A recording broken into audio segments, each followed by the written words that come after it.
मैंने हमेशा कहा है कि जीवन में रोज़ प्रातःकाल उठते ही एक जो महामंत्र है उसका निरंतर जब भी आपको समय मिले हमेशा जाप करते रहिए। वो मंत्र है हरे राम राम राम हरे हरे, हरे कृष्ण कृष्ण कृष्ण हरे हरे। यकीन मानिए, इस मंत्र के जपने मात्र से आपके जीवन में कोई भी बाधा है, कोई भी संकट है, आप बस जपते रहिए।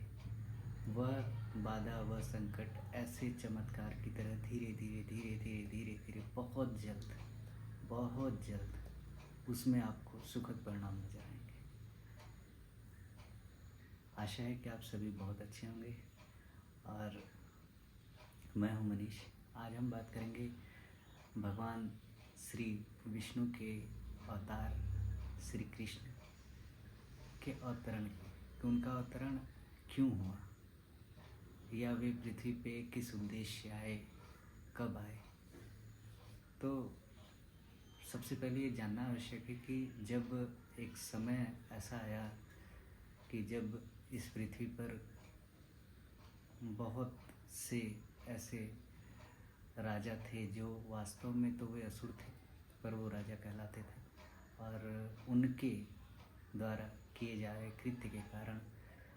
पृथ्वी पर त्राही त्राही मची हुई थी। तो पृथ्वी की अधिष्ठात्री देवी, जो जिनको भूमि माता भी कहते हैं, और वो एक दिन गौ माता का रूप धारण कर ब्रह्मा जी के पास पहुंची, और उन्होंने सजल नेत्रों से, आँखों में आंसू भरे हुए थे, और उन्होंने जाकर ब्रह्मा जी से निवेदन किया कि हे परमपिता, हे ब्रह्मदेव, इस समय जो राजा हैं वास्तव में वह असुर हैं, और उनके द्वारा किए जा रहे अत्याचार के कारण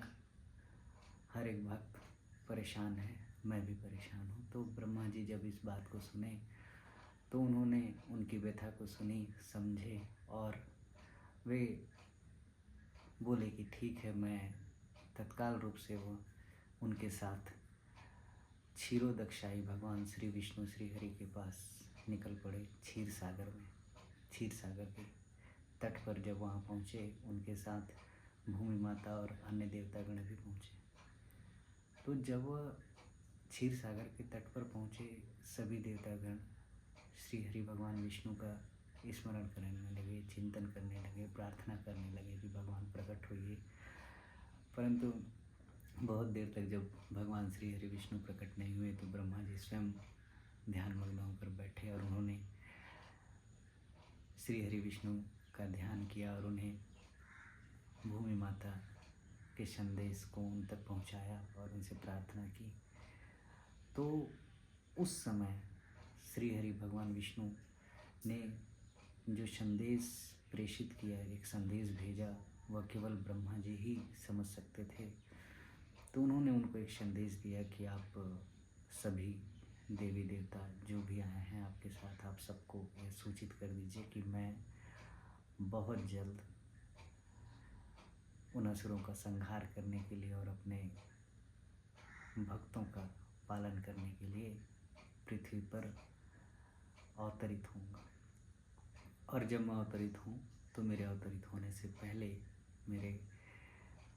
जन्म लेने से पहले आप सर्व देवी देवताओं को निर्देशित कीजिए कि वे मेरी सहायता के लिए अभी से जाकर मथुरा नगरी और उनके आसपास के क्षेत्रों में जाकर वे जन्म ले लें और किसी न किसी रूप में जीवन यापन करते रहें, ताकि समय आने पर जब मैं जन्म लूँ वहाँ तो वो मेरी सहायता करें। तो उद्देश्य यही था कि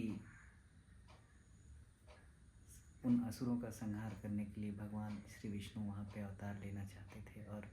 उन्होंने जब अवतार लिया तो श्री भगवान विष्णु ही श्री कृष्ण के रूप में अवतरित हुए, और वहाँ पर उनके जितने भी सर्व देवी देवतागण थे वह सब भी अवतरित हुए उनकी सहायता के लिए। और ब्रह्मा जी ने फिर यह बात भूमि माता और सभी देवी देवताओं को बताई, उसके बाद वे अंतर्ध्यान हो गए और अपने परम लोक ब्रह्मलोक को चले गए।